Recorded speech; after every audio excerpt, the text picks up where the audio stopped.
Seja muito bem-vindo de volta, ou se essa é a sua primeira vez por aqui, seja muito bem-vindo. Eu sou o Heitor e aqui nós estamos seguindo com a nossa sequência de leitura comentada das catequeses que compõem a Teologia do Corpo. Hoje, a terceira catequese, a definição subjetiva do homem a partir da segunda narrativa da criação. Olha só, quarta-feira, 19 de setembro de 1979. Referindo-nos às palavras de Cristo sobre o tema do matrimônio, em que ele apela para o princípio, dirigimos a nossa atenção há uma semana para a primeira narrativa da criação do homem no primeiro capítulo do livro do Gênesis. Hoje passaremos à segunda, que, sendo Deus nela chamado Javé, é muitas vezes denominada Javista. Então, aqui, mais uma vez, uma memória daquilo que foi tratado na catequese anterior. Inclusive, se você quiser acompanhar a leitura, o link está aqui na descrição, independente da plataforma que você estiver acompanhando.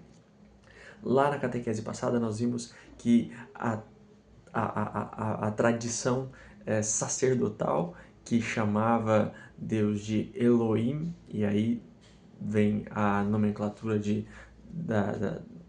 da descrição, né, eloísta, e agora a descrição, a narrativa javista. Essa aqui, mais antiga do que a que está presente no primeiro capítulo do livro do Gênesis.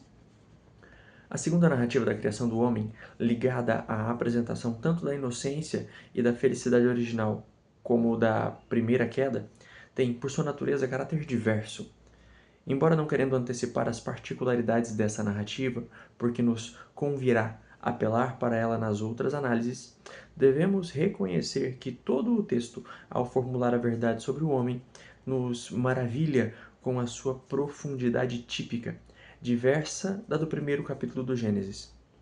Pode-se dizer que é profundidade de natureza, sobretudo subjetiva e, portanto, em certo sentido, psicológica. O capítulo 2 do Gênesis constitui, em certo modo, a mais antiga descrição e registro da autocompreensão do homem e, juntamente com o capítulo 3, é o primeiro testemunho da consciência humana. Com aprofundada reflexão sobre este texto, por meio de toda a forma arcaica da narrativa, que manifesta o seu primitivo caráter mítico, encontraremos nele, em seu núcleo, quase todos os elementos da análise do homem, aos quais é sensível a antropologia filosófica moderna e, acima de tudo, contemporânea. Poder-se-ia dizer que Gênesis 2 apresenta a criação do homem especialmente no aspecto da sua subjetividade. Confrontando entre si ambas as narrativas, chegamos à convicção de que esta subjetividade corresponde à realidade objetiva do homem, criado à imagem de Deus. E também este fato é, de outro modo, importante para a teologia do corpo, como veremos nas análises seguintes. Aqui São João Paulo II está fazendo uma comparação entre os dois textos. Se o texto do capítulo 1 do Gênesis faz aquela análise objetiva do homem e nos dá uma definição objetiva dele, o capítulo 2 nos dá uma definição subjetiva. As duas não são contraditórias, são complementares. No primeiro capítulo nós temos a origem do homem a partir da perspectiva de um Deus que ordena e cria, um Deus soberano que nos faz participantes da sua vontade criadora ao nos fazer a sua imagem e semelhança. No capítulo 2, nós temos uma descrição que nos traz, como o próprio São João Paulo II nos disse na catequese anterior, traços antropomórficos de Deus e que aqui vão ser estudados com um pouco mais de cuidado, principalmente no que diz respeito à consciência do homem. Deus, na narrativa do 2º capítulo do Gênesis, permite que o homem entenda a própria condição. Isso não é tratado no primeiro capítulo, mas aqui no 2º capítulo nós vemos que Deus, ao dotar o homem de consciência, não revela quem ele é e permite que o seu corpo, a percepção do seu corpo, faça com que o homem tenha essa iluminação, que é divina naturalmente. É significativo, na sua resposta aos fariseus, em que apela para o princípio, Cristo indicar primeiramente a criação do homem com referência ao Gênesis 1:27. O Criador, desde o princípio, os fez homem e mulher. Só em seguida cito o texto de Gênesis 2:24. As palavras que diretamente descrevem a unidade e indissolubilidade do matrimônio encontram-se no contexto imediato da segunda narrativa da criação, cuja passagem característica é a criação separada da mulher, ao passo que a narrativa da criação do primeiro homem, do sexo masculino, se encontra em Gênesis 2, versículos de 5 a 7. A este primeiro ser humano chama a Bíblia homem, Adão, ao passo que, desde o momento da criação da primeira mulher, começa a chamar-lhe varão, e em relação com Issa, ou Isha, mulher, porque foi tirada do homem, E é também significativo que, referindo-se a Gênesis 2:24, Cristo não apenas liga o princípio com o mistério da criação, mas também nos conduz, por assim dizer, ao limiar entre a primitiva inocência do homem e o pecado original. A segunda narrativa da criação do homem foi fixada no livro do Gênesis precisamente em tal contexto. Nela lemos, antes de tudo, da costela que retirara do homem, o Senhor Deus fez a mulher e conduziu-a até o homem.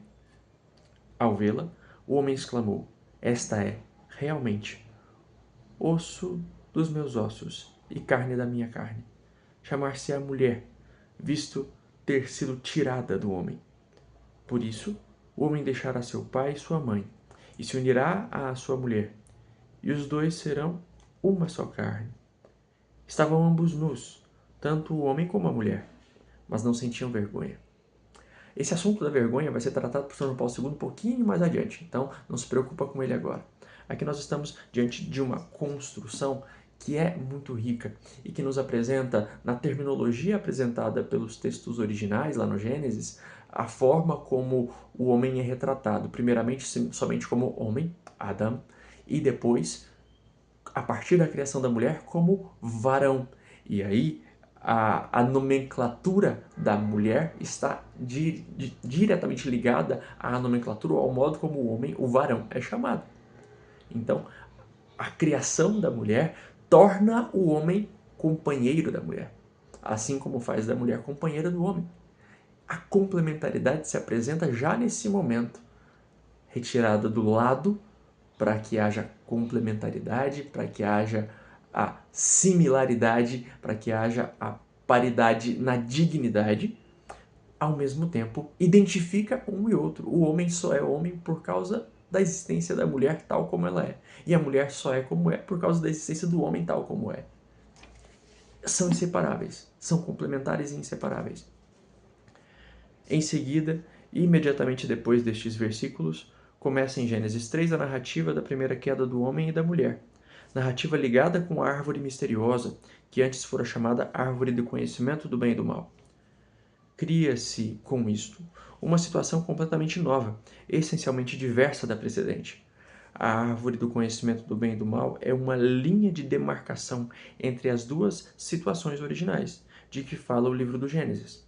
A primeira situação é a da inocência original, em que o homem, varão e mulher, se encontra quase fora do conhecimento do bem e do mal, até o momento antes de transgredir a proibição do Criador e comer o fruto da árvore do conhecimento.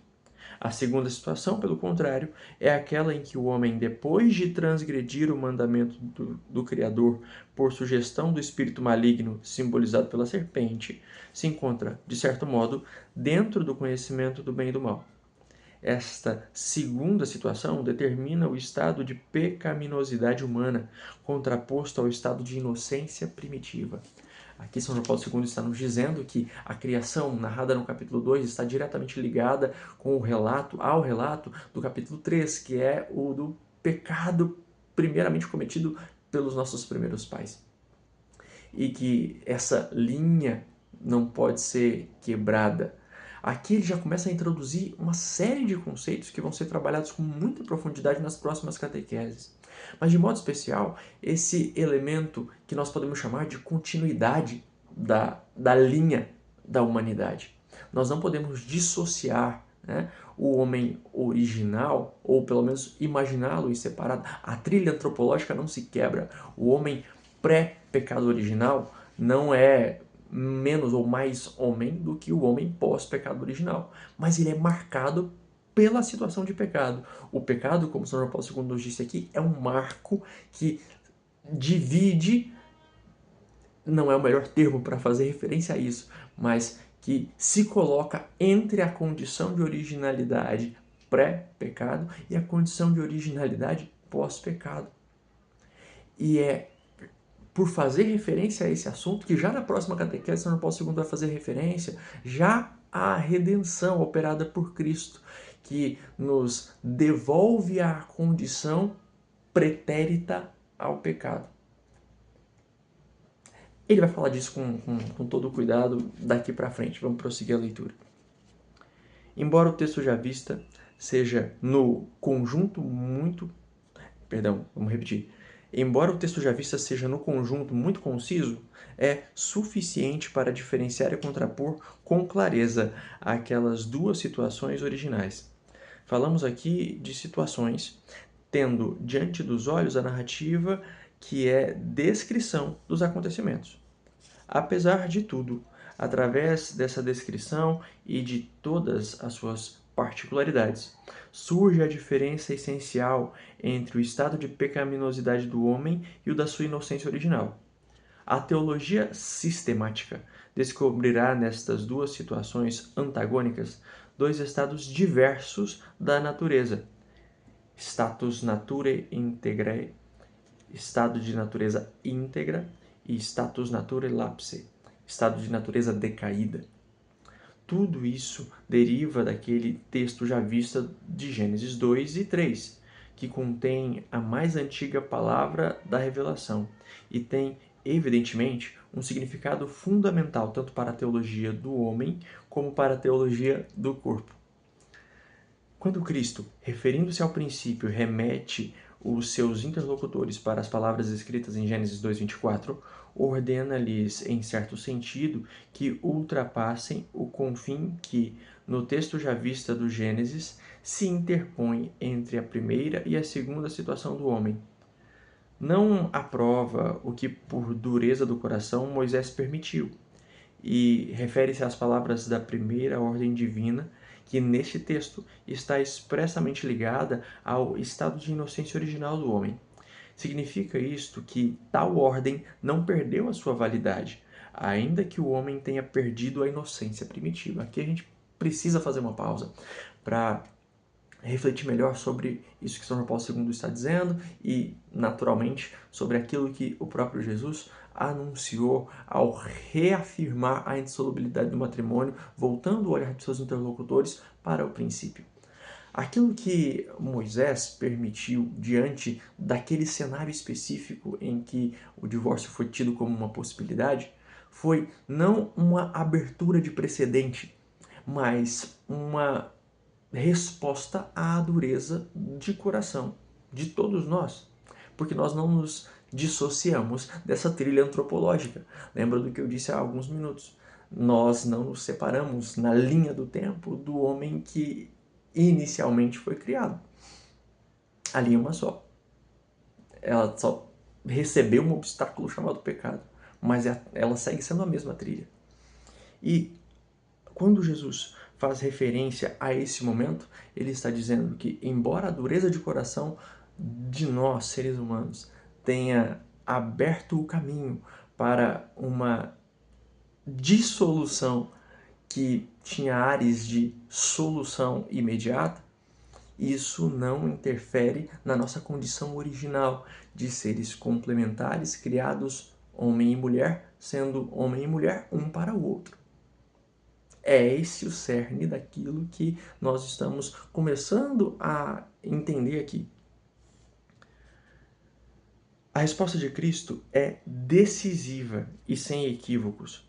Por isso, devemos tirar dela as conclusões normativas, que têm significado essencial não só para a ética, mas, sobretudo, para a teologia do homem e para a teologia do corpo, a qual como um momento particular da antropologia teológica, se constitui sobre o fundamento da palavra de Deus que se revela. Procuraremos tirar essas conclusões durante o próximo encontro. Então, aqui, o próprio São João Paulo II já prepara o interlocutor atual, você e eu, para aquilo que vem na catequese seguinte, quando ele começa a falar sobre a redenção operada por Cristo e como essa redenção nos devolve à condição de homens não anteriores ao pecado, mas com igualdade de condições, uma vez redimidos e lavados pelo seu sangue.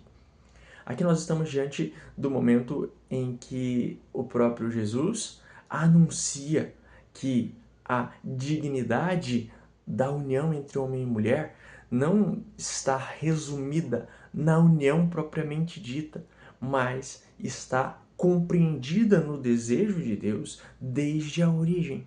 E por estar compreendida no desejo de Deus desde a origem, é que ela não pode ser simplesmente dissolvida ou ignorada ou distorcida ou transformada em outras coisas, porque ela era parte de uma integralidade que nós, pelo pecado, fomos capazes de ferir.